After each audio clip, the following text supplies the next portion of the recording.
Hello, hello. Okay, we are back with day 3 of my 7-figure business tell all. I am telling you everything, ins and outs, giving you a really accurate and detailed look behind the curtain of what it has taken me and what I have done in order to create multiple businesses, 4 in the last decade, and all multiple 6 or 7 figures. So yeah, this is a true, honest, in-depth look at what I've done, and I'm sharing it all because it's my birthday month, and so I'm celebrating by giving because I also love to receive, and I receive so much my birthday month, right? So it was like, what am I inspired to share and tell? And it was basically everything. Like, I just wanted to tell all so that those who feel like this is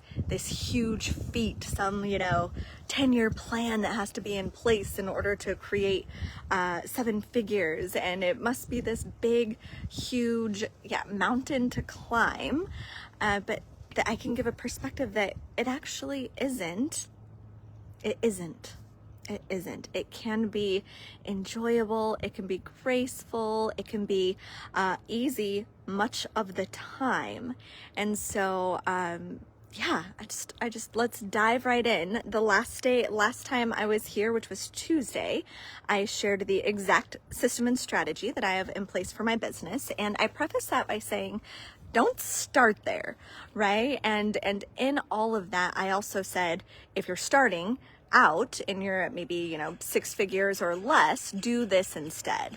And that's kind of what I'm going to be approaching this energetic topic today, which is, again, I have been cultivating this way of life of being able to run multiple businesses and have a thriving family of 5 children, and my husband being able to retire at 46 last year.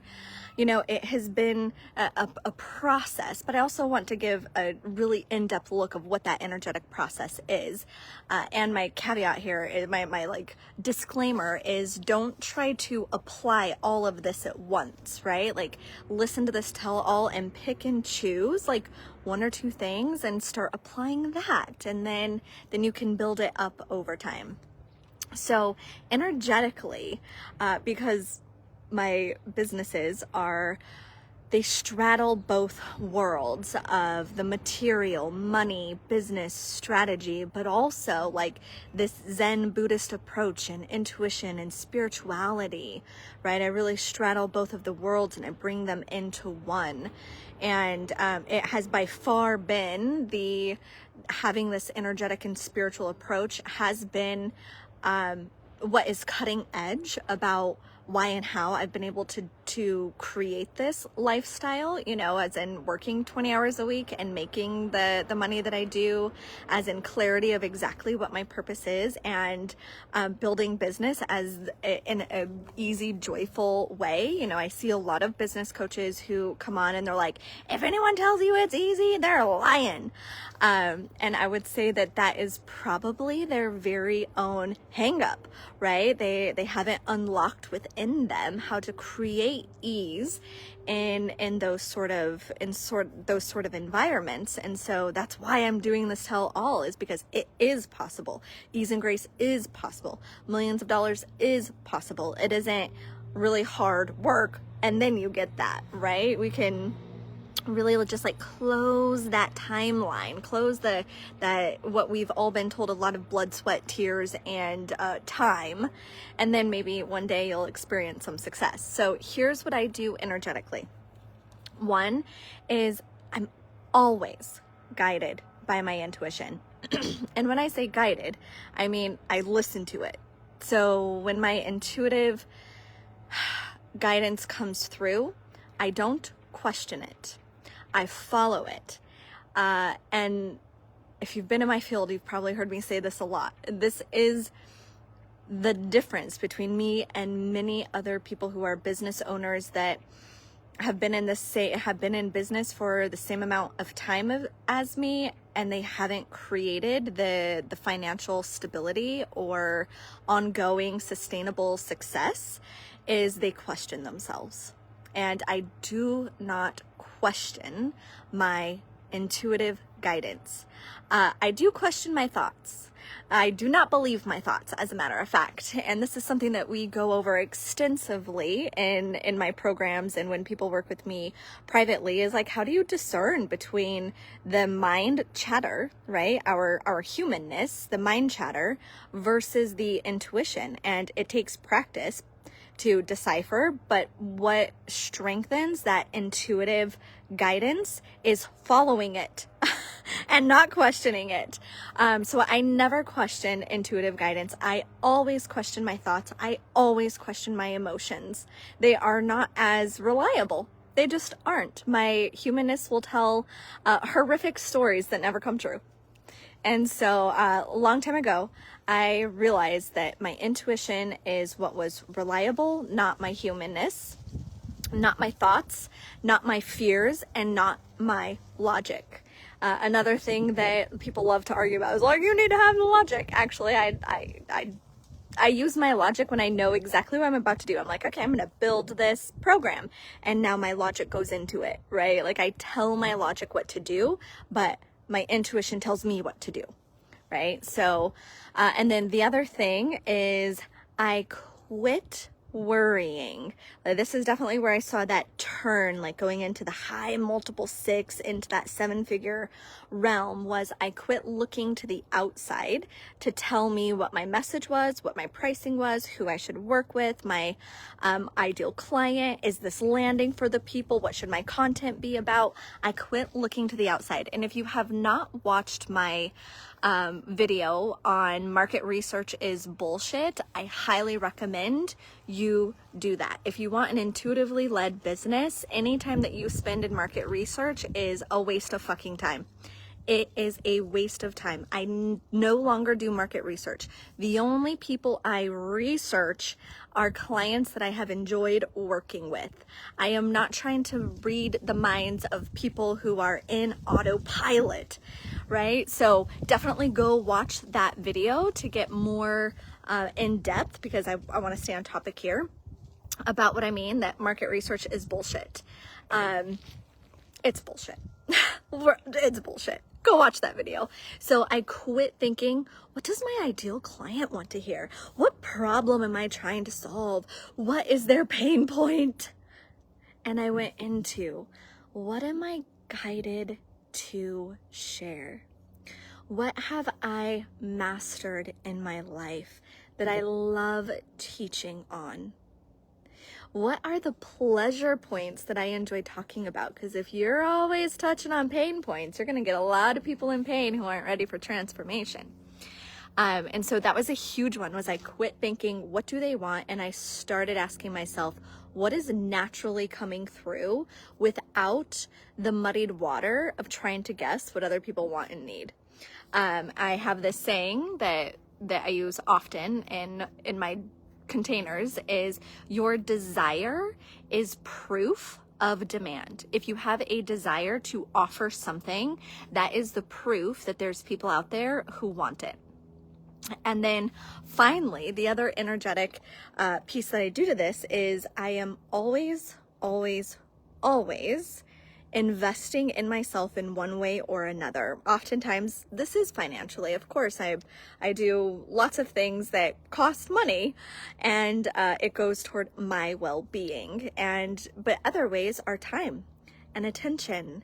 And so I work about 3 to 4 hours a day, 3 to 4 days a week, and all of the other time is either with my family or it is focused on myself, in the sense of I am a huge proponent for taking immense, wild care of one's self. Because if I am not connecting into me, I cannot actually be a clear conduit for my clients. That if I don't take the time to slow down and know who I am and take myself through the depths and to the highs, that I simply cannot guide anyone ever. I am not fit, if I'm not doing it myself, to do it for other people. And so about as much time and energy as I put into my business, I put into me. I put into me, and that makes me a fantastic mother. I used to question, am I a good mom? I don't know, because I don't stay home with them 24/7 or whatever the story may be. But the greater care I took care of myself, the greater care I took care of my children and my family, the deeper I could go with my clients. And the further I could go in business, I had more stamina, I had more capacity, I could withstand the responsibility and even the blessings in business requires stamina and capacity. And if I was just hustling day in and day out, I actually wouldn't have the mental, emotional, or energetic capacity to really serve my team, to serve my clients, and to serve my family. So first and foremost, I serve myself, and in doing that, I'm able to go hella deep with my client. Oh, I had a call come through. And so some of the ways that I take care of myself is, it's shifted over the years, right? It's really evolved. I used to lean a lot on, like modalities and tools. Like I really had a toolbox of modalities, and some of my favorites I'll go ahead and put here, and then I'll tell you the ones that I still really use. But there's, journaling and meditation and cold plunge and existential kink and inquiry and plant medicine journeys. Like all of these are tools, but we don't actually need them forever, as long as when we're using them, we apply on the other side, right? So I integrate whatever comes through during those moments of using a tool or a modality. And I integrate it by bringing it into my moment to moment to moment to moment to moment to moment life, not just in my meditative state, right? So those are ways that I get in touch with myself. Because again, if I'm not connected to me, there's just no possible way I'm going to be able to deeply connect with my clients, to be able to guide them in, creating their own 7-figure businesses. There's just no way. So those are the huge, most the biggest players of my energetic game here is, my intuition. I quit running a business in order to impress people out there, so hopefully they would buy. Instead, I started just being better at being myself, and then taking it self-care. Of course, another thing I do is I take really good care of my physical health. That one comes in and out, right? Sometimes I'm like, I don't feel like doing the things that I want to just eat Philly cheesesteaks, right? But it takes effort for me, and commitment and dedication to be making sure that I give my body what it needs to keep up with this life, this big, beautiful family, these awesome businesses, my team. So yeah, if this sounds like a business that you would want to have, I highly recommend getting in touch with me. Let's talk. Let's see if working together is a great idea. I'll go ahead and put my link below if you would like to have a no pressure conversation. You could book your call with me. Also, I'm going to link the market research is bullshit, because I highly recommend checking that out. The least successful avenues that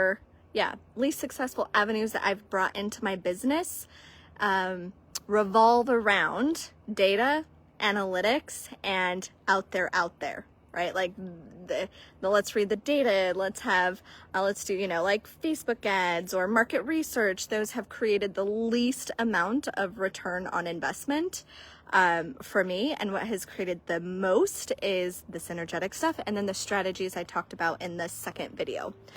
So yeah, that will be linked below. And then tomorrow I will be coming in here and giving you detailed information. Again, take what resonates with you, but how I show up for my clients so that they get results, which, by the way, keeps me in business, right? Like, this is a really great strategy. You will want to know how to support your clients and getting real results, because when your clients get real results, one, they stay. Right? They stay. Two, they refer. And three, you build a fantastic reputation, and people just want that, right? So tomorrow I'll be going over how I support my clients and getting the same kind of results that I've created for myself, and how you could do the same. Bye for now.